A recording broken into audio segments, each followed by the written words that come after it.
नमस्कार भक्त मंडली, आप सभी को भक्ति कैवल्य चैनल में स्वागत है। आज हम जानेंगे भगवान राम के एक भक्त के बारे में। एक गांव में एक व्यक्ति था, वो बहुत सरल था। उसका नाम भोला था।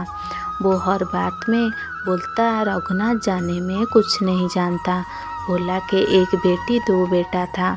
बेटी के शादी के लिए भोला को बेटों ने बोले कि जमींदार से कुछ पैसे उधार ले आए। भोला जाके जमींदार से बेटी के शादी के लिए कुछ पैसे उधार ले आया और बेटी के शादी अच्छे से हो गया। बेटी के शादी के बाद भोला गांव के रघुनाथ जी के मंदिर में रहने लगा। मंदिर के साफ सफाई करता और सेवा में रहता। भोले के बेटों ने भोला को पैसे दिए और बोले, जाओ जमींदार के सारे पैसे चुका कर आओ। भोला ने जमींदार के पास पहुंचा और सारे पैसा जमींदार को दिए। जमींदार ने पैसा रखकर एक कागज में लिख कर दिया कि भोला की सारी पैसा पाही पाही से बराबर है। जमींदार कागज देकर बोला, इसको पढ़ लो। भोला ने बोला, सब रघुनाथ जाने, मैं कुछ नहीं जानता। जमींदार के मन में लालच आ गया, वो कागज बदल दिया। भोला ने वो कागज लेकर रघुनाथ जी के चरण में रख दिए और बेटों से बोला कि मैं जमींदार के सारे पैसे चुका कर आया हूँ। कुछ दिनों बाद जमींदार भोले का ऊपर मुकदमा कर दी। भोला ने पैसे दिया ही नहीं। तारीख पर भोला अदालत पहुंचा। जमींदार ने बोला, जज साहब, भोला ने मेरे पैसा नहीं दिया है। भोला बोला, मैंने सारी पैसा दे दिया है। जज साहब बोले, भोला आपके पास कोई प्रमाण है? भोला बोला, मेरे पास एक कागज है।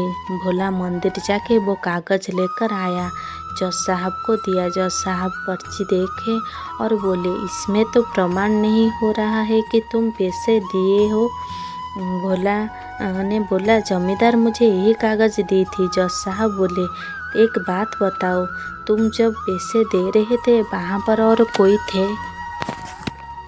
भोला ने बोला, हमारे और जमींदार के बीच रघुनाथ के सिवा और कोई नहीं था। जज ने सोचा, शायद रघुनाथ कोई व्यक्ति होगा।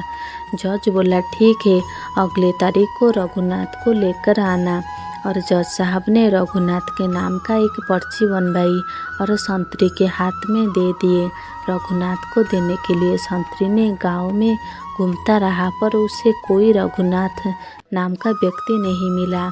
गांव के एक व्यक्ति बोला, रघुनाथ तो नहीं है, पर रघुनाथ जी का एक मंदिर जरूर है। संतरी पुजारी जी को पर्ची दे आया। पुजारी वो पर्ची पढ़ा तो उसमें लिखा था, इस तारीख को रघुनाथ जी को हाजिर होना पड़ेगा। पुजारी ने वो पर्चा लेकर रघुनाथ जी के चरण में रख दिए। अगली तारीख आई। सुबह सुबह भोला मंदिर का काम खत्म करके अदालत को जाने लगी। पुजारी ने भगवान की आरती की और बोला, हे प्रभु, भोला तुम्हारे सिवा और कुछ नहीं जानता, आप उससे सहायता करने जरूर जाना। भोला अदालत में पहुंचा। जज साहब ने बोला कि रघुनाथ को हाजिर कराओ। संतरी ने आवाज़ लगाई, रघुनाथ हाजिर हो। कुछ देर बाद एक वृद्ध हाथ में छड़ी, माथे पर तिलक और कंठे में तुलसी जी माला लगाए हुए कचहरी के पास आकर पहुंचा।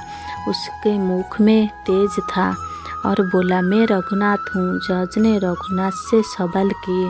भोले ने जमींदार के पैसे लौटाए? रघुनाथ बोले, हाँ। जज ने फिर पूछे कि कुछ प्रमाण है? रघुनाथ बोले, जमींदार के घर में अलमारी में उस पर्ची है जिस पर्ची में जमींदार ने लिखा था कि भोला का सारी पैसा चुका दिया है। जज साहब ने सैनिकों को भेजा और वो पर्चा ले आए। भोला को बाइज्जत बरी किया गया और जमींदार को सजा हुई। रघुनाथ गवाही देकर चले गए। जज साहब ने भोला से पूछा, भोला तुम्हारे पास पहले ही गवाह थी, तो तुम पहले क्यों नहीं लेकर आए? और ये रघुनाथ कहाँ रहते हैं? भोला बोला, जहाँ मैं रहता हूँ। और तुम कहाँ रहते हो? भोला बोला, जहाँ रघुनाथ रहते हैं। जज ने रघुनाथ जज ने पूछा, रघुनाथ ये मंदिर बनाए हैं? भोला बोला, ये मंदिर में बैठे रहते हैं। जज को कुछ समझ में नहीं आया। भोला तो चला गया। जज ने गांव में जाकर पूछा, ये रघुनाथ कहाँ रहते हैं? गांव के लोग बताए, रघुनाथ के नाम का यहाँ कोई नहीं रहते, पर रघुनाथ जी का मंदिर जरूर है। जज ने मंदिर जाकर देखा तो मंदिर में रघुनाथ की जगह वही वृद्ध दिखाई दी। जज को सारी बात समझ आ गई। जज ने उस दिन से अपना नौकरी छोड़कर रघुनाथ जी के भक्ति करने लगी। भगवान तो भक्त के लिए सब कुछ करते हैं। आप सभी को ये भक्ति भाव पसंद आई तो जय श्री रघुनाथ जरूर बोलिए। Thanks for watching.